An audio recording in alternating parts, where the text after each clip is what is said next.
Hello everyone, welcome back to the channel. In this video I'm going to create a quick in-depth review about this best screen recorder called Camtasia. So let's quickly jump into it.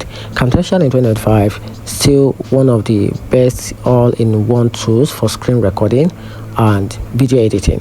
It lets you record high quality video and audio, hard annotation, transition and effect, which make it a perfect for tutorial, demos and training content.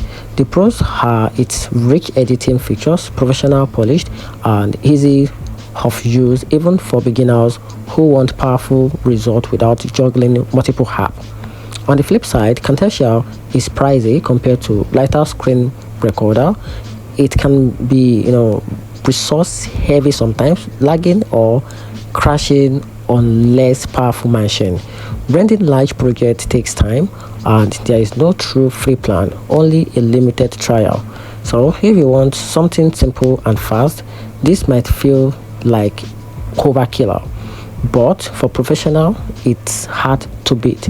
And that's it. Hope you find the video helpful. Turn on the notification button and subscribe for more reviews.